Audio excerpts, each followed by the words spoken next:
Hi കൂട്ടുകാരെ, എല്ലാവർക്കും തനുസ്വലിലേക്ക് സ്വാഗതം. എല്ലാവരും സുഖമായിട്ടിരിക്കുന്നു. ഞാനിവിടെ സുഖമായിട്ടിരിക്കുന്നു കേട്ടോ. അപ്പോൾ ഒരുപാട് നാളുകൾക്ക് ശേഷമാണ് ഞാൻ ഒരു വീഡിയോ ഇട്ട് തന്നെ കേട്ടോ. ഫെബ്രുവരിയിൽ ഒരു വീഡിയോ ഇട്ടതിന് ശേഷം ഒരു വീഡിയോ ഞാൻ ഇട്ടിട്ടില്ല. എന്നും പറയും റെഗുലറായിട്ട് വീഡിയോ ഇടണമെന്നൊക്കെ, പക്ഷേ പല പല കാരണങ്ങൾ കൊണ്ട് അതൊന്നും സാധിച്ചില്ല. അപ്പോൾ ഇനി മുതൽ അങ്ങോട്ട് വീഡിയോസ് ഇടാമെന്നാണ് ഞാൻ ആഗ്രഹിക്കുന്നതും പ്രതീക്ഷിക്കുന്നതും. അങ്ങനെ തന്നെ ദൈവം നടത്തി തരട്ടെ എന്ന് ഞാൻ പ്രതീക്ഷിക്കുന്നു. അപ്പോൾ ഇന്ന് വളരെയധികം സന്തോഷമൊക്കെ നിറഞ്ഞ ഒരു ദിവസമാണ് കേട്ടോ. ഇന്ന് എൻ്റെ മോൻ്റെ ബർത്ത്ഡേ ആണ്. ജൂൺ 22 ആയിരുന്നു കേട്ടോ എൻ്റെ മോൻ്റെ ബർത്ത്ഡേ. അപ്പോൾ ഇത് ബർത്ത്ഡേ ഒക്കെ കഴിഞ്ഞാൽ ചിലപ്പോൾ 2 ദിവസമൊക്കെ കഴിഞ്ഞിട്ടായിരിക്കും മിക്കവാറും വീഡിയോസൊക്കെ വരും. അപ്പോൾ അതിൻ്റെ പ്രിപ്പറേഷൻസും കാര്യങ്ങളൊക്കെയാണ് കാണുന്നത്. അപ്പോൾ വൈകുന്നേരം ചെറിയൊരു പരിപാടി വയ്ക്കാമെന്ന് വെച്ചാൽ ഒരു കേക്ക് കട്ടിങ്.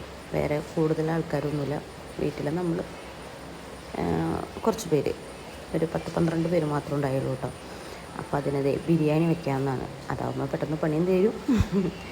അപ്പോൾ അതിനുള്ള ചിക്കനാണ് കേട്ടോ. ഞാൻ ഉപ്പും മുളകൊക്കെ പുരട്ടി വറുത്തിട്ട് വെക്കാമെന്ന് ഓർത്ത്. അപ്പോൾ അപ്പുറത്തെ ആൻറ്റി സർലാസിനുള്ള സവാളൊക്കെ അരിഞ്ഞുകൊണ്ടിരിക്കുന്നുണ്ട്. അപ്പോൾ ആരുടെയും മുഖങ്ങളൊന്നും ഞാൻ കാട്ടിത്തരുന്നില്ല. മുഖം കാട്ടത്തിൻ്റെ മെയിൻ റീസൺ എന്ന് വെച്ച് കഴിഞ്ഞാൽ അറിയാലോ, അടുക്കള പണി ചെയ്തുകൊണ്ടിരിക്കുമ്പോൾ അത് വൈകുന്നേരമാണ് തയ്യാറാക്കാനായിട്ടിരിക്കുന്നത്. അപ്പോൾ എല്ലാവരും ആരും മുഖം കാണിക്കരുതെന്ന് പറഞ്ഞിട്ടുണ്ട്. അപ്പോൾ അതുകൊണ്ടാണ് മുഖമൊന്നും കാണിക്കാത്തത്. അപ്പോൾ ചിക്കനൊക്കെ തിരുമ്മി കൂട്ടിയിട്ട് വറുക്കാനൊക്കെ ഇട്ടു കേട്ടോ. അപ്പോൾ ആദ്യം ഞങ്ങൾ വിറകടുപ്പിലാണ് അതൊക്കെ വറുക്കാനായിട്ട് വെച്ചത്. പക്ഷേ രക്ഷയില്ലാന്ന് തോന്നി. എന്ത് ചെയ്ത് കഴിഞ്ഞാൽ വിറക് നനഞ്ഞിട്ടാന്ന് തോന്നുന്നു. തീ മര്യാദയ്ക്ക് കത്തണ്ടായില്ലായിരുന്നു. അപ്പോൾ വെളിച്ചെണ്ണ കുറവാന്ന് ഇത്രയും കൂടി അല്പം കൂടി വെളിച്ചെണ്ണ ഒഴിച്ചു. ആൻറ്റിയാണ് കേട്ടോ ചിക്കൻ വറുത്തുകൊണ്ടിരിക്കുന്നത്. എല്ലാവരുടെ മുഖങ്ങളൊക്കെ ഞാൻ കാട്ടിത്തരാം. എല്ലാവരും ഈ വീട്ടിൽ പണിയെടുക്കുമ്പോൾ നമ്മുടെ അവസ്ഥകളൊക്കെ അറിയാലോ. അപ്പോൾ അതുകൊണ്ട്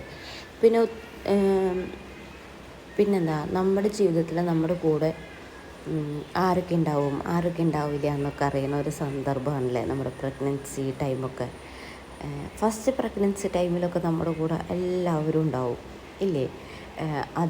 ഇതിന് എന്ത് വേണമെങ്കിലും നമ്മുടെ ചുറ്റും ആൾക്കാരുണ്ടാവും. പക്ഷേ സെക്കൻഡ്, തേർഡ് ഇതൊക്കെ വന്നു കഴിഞ്ഞ് കഴിയുമ്പോൾ പലരും നമ്മുടെ കൂടെ ചിലപ്പോൾ ഉണ്ടാവാറില്ല. ചിലവരെ മാത്രം കാര്യമായിട്ട് പറയുന്ന, എല്ലാവരെയും കുറിച്ചല്ലാട്ടോ ഞാൻ പറയുന്നത്. അങ്ങനെ ഒരു സമയം തന്നെയായിരുന്നു എൻ്റെ സെക്കൻഡ് പ്രഗ്നൻസി. നമ്മുടെ കൂടെ ആരൊക്കെ ഉണ്ടാവും ആരൊക്കെ ഉണ്ടാവില്ല എന്ന് കറക്റ്റായിട്ട് മനസ്സിലാക്കിയ പീരീഡാണ് കേട്ടോ അത്.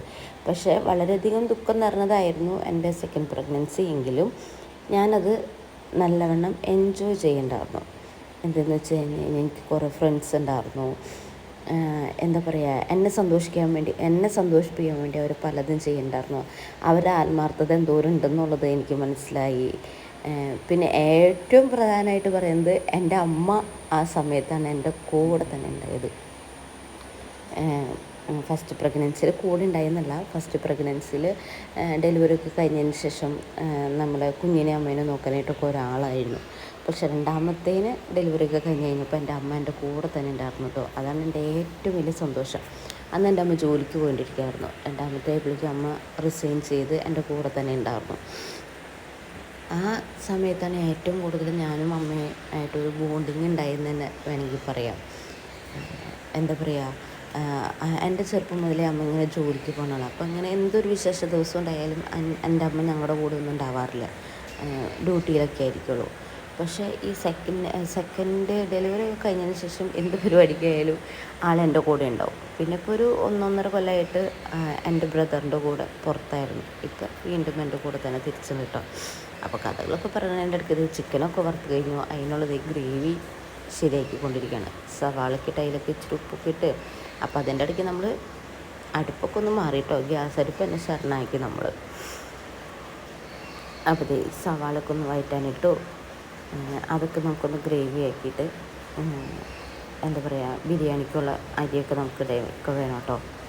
അപ്പോൾ കലത്തിലിട്ട് വേവിച്ചിട്ട് എടുക്കാമെന്ന് ഓർത്താണ് ഇരിക്കുന്നത്. എല്ലാവരെയും കൈകളും കാലുകളും മാത്രമേ ആയിക്കൊള്ളൂ കാണുന്നത്.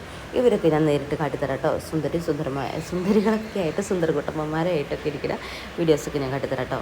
അപ്പോൾ നമ്മൾ ജീരകശാല അരിയാണ് എടുത്തേക്കുന്നത്, കൈമ റൈസ്. അതാണ് നമ്മൾ ബിരിയാണിക്ക് വേണ്ടി എടുത്തേക്കുന്നത്. അപ്പോൾ കലത്തിൽ വേവിച്ചിട്ട് ഏറ്റവും അവസാനം ദമ്പിടാമെന്നാണ് വിചാരിച്ചത്. പക്ഷെ എല്ലാ വീഡിയോസൊന്നും എനിക്ക് എടുക്കാൻ പറ്റിയിട്ടില്ല കേട്ടോ.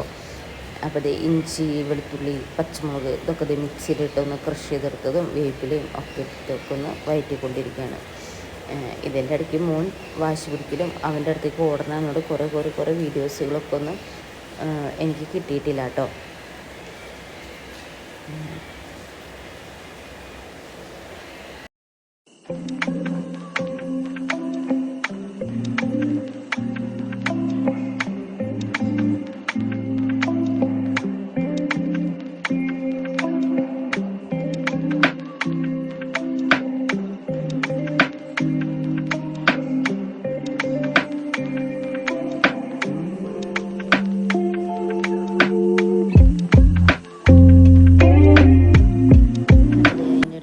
സവാളയൊക്കെ വഴണ്ടി വന്നു, അതിലേക്ക് ഇത് തക്കാളി ഇട്ടിട്ടുണ്ട് കേട്ടോ.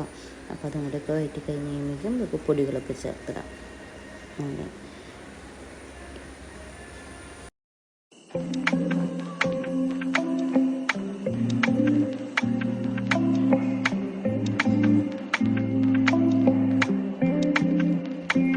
അപ്പോൾ അതേ മുളക് പൊടിയും മല്ലിപ്പൊടിയും മഞ്ഞൾപ്പൊടി ഗരം മസാല ഇതൊക്കെ ഇട്ട് കൊടുക്കാം കേട്ടോ. അപ്പോൾ അമ്മയും ആൻറ്റിയും കൂടിയാണ് കറികളൊക്കെ വെക്കുന്നത്. ഈ പ്രാവശ്യം ഒന്നിലേക്ക് കൈ വയ്ക്കേണ്ട ആവശ്യം വന്നില്ല കേട്ടോ. അമ്മയും ആൻറ്റിയും കൂടിയാണ് എല്ലാവരും ചെയ്തു തന്നത്.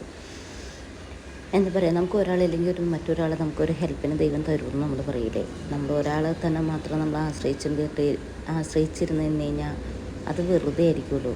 അതേപോലെയാണ് എന്നെ സഹായിക്കാനായിട്ട് ഒത്തിരി പേരുണ്ടാവാറുണ്ട് കേട്ടോ. പക്ഷേ ഇത്തവണ അവരാരും എൻ്റെ കൂടെയില്ല. അപ്പം അതിന് ദൈവമായിട്ട് എനിക്ക് വേറൊരാൾ നമുക്കൊരു കൂട്ട് തരുമെന്ന് അറിയില്ലേ, അതേപോലെ തന്നതാണ് കേട്ടോ ഈ ആൻറ്റീനെ. നമ്മുടെ വീട്ടിൽ താമസിക്കുന്നതാണ് ആൻറ്റി എന്ന് പറഞ്ഞു കഴിഞ്ഞാൽ എൻ്റെ കസിനല്ല, ഞങ്ങളുടെ വീട്ടിൽ താമസിക്കുന്നതാണ് കേട്ടോ.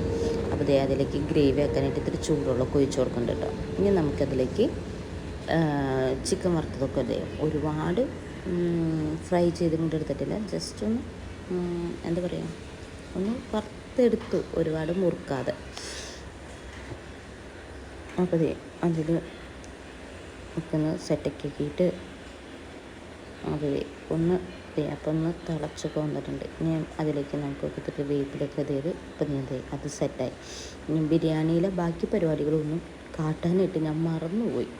ഇനി മോളും ആൻറ്റിയും കൂടിയിട്ട് ഡെക്കറേഷൻ ചെയ്യാൻ വേണം. ഒരുപാട് വലിയ ഡെക്കറേഷനൊന്നുമല്ല കേട്ടോ, ഒരു ചെറിയ രീതിയിൽ മോന് ഒന്ന് കുഞ്ഞതായിട്ട് സന്തോഷിക്കുന്നുണ്ട്. ഇതാണ് ഡെക്കറേഷൻ. ഇതേപോലൊന്നും ചെയ്യാനായിട്ട് എനിക്കും അറിയില്ല. അപ്പോൾ എൻ്റെ ബർത്ത്ഡേ കൂട്ടിനാണ് ആയിരുന്നുകൊണ്ട് ബോർഡ് തപ്പിക്കൊണ്ടിരിക്കുന്നത്. ഇതെൻ്റെ മൂത്ത മോളാണ് കേട്ടോ.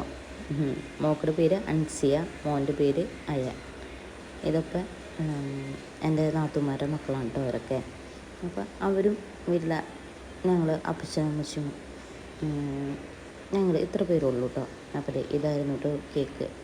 വൈറ്റ് ഫോറസ്റ്റിൻ്റെ കേക്കായിരുന്നു. അപ്പോൾ ഇത് കൊണ്ടുവന്നപ്പോൾ തുടങ്ങിയ മോൻ കട്ട് ചെയ്യാമെന്നും പറഞ്ഞുകൊണ്ട് തന്നെയായിരുന്നു. ഞങ്ങൾ പറഞ്ഞു ഓരോരുത്തരുടെ പേരുണ്ട്, അവർ വരട്ടെ എന്നും പറഞ്ഞുകൊണ്ട് ഞങ്ങൾക്ക് ക്ഷമൊക്കെ കേട്ടു. അപ്പോൾ ഈ ഷർട്ടിട്ട് നിൽക്കുന്നത് എൻ്റെ അപ്പച്ചനും, ഈ ജുപ്പിട്ട് നിൽക്കുന്നത് ഹസ്ബൻഡിൻ്റെ അപ്പച്ചനുമാണ് കേട്ടോ. അപ്പോൾ എല്ലാവരും കൂടി നമ്മൾ കേക്ക് കട്ട് ചെയ്യണം. അപ്പോൾ പ്രാർത്ഥനയൊക്കെ കഴിഞ്ഞതിന് ശേഷം ഉണ്ടോ, പ്രാർത്ഥന വീഡിയോസ് ഒന്നും എടുത്തിട്ടില്ല. അപ്പോൾ കേക്ക് കട്ട് ചെയ്യണ്ട, ആൾക്ക് പെട്ടെന്ന് കഴിക്കണമെന്നുള്ളൊരു വിചാരം മാത്രമാണ്. അതുകൊണ്ട് എല്ലാവർക്കും കൊടുത്തതിൻ്റെ ഭാഗ്യം ആൾ തന്നെ കഴിക്കും കേട്ടോ. അപ്പോൾ പറഞ്ഞില്ലല്ലോ, എൻ്റെ മോൻ്റെ 3ാമത്തെ ബർത്ത്ഡേ ആയിരുന്നു കേട്ടോ ഇത്. അപ്പോൾ എല്ലാവർക്കും കൊടുത്ത ആൾ എപ്പൊക്കെ കേക്ക് കട്ട് ചെയ്യുമെന്നൊക്കെ ആലോചിച്ച് ഇങ്ങനെ നിൽക്കാറുന്നു. ഇപ്പോൾ ഒരുവിധം ആക്കടെ ഒന്ന് മത്ത് പിടിച്ചോണായി, അതാണ് ആൾ വാങ്ങാത്തത് കേട്ടോ. ഇതൊക്കെ കഴിഞ്ഞിട്ടും ആൾ കേക്കിൻ്റെ കൂട്ടത്തിൽ തന്നെയായിരുന്നു. പിള്ളേരെ ഓരോ സന്തോഷമല്ലേ. ഇതാണ് കേട്ടോ എൻ്റെ അമ്മ.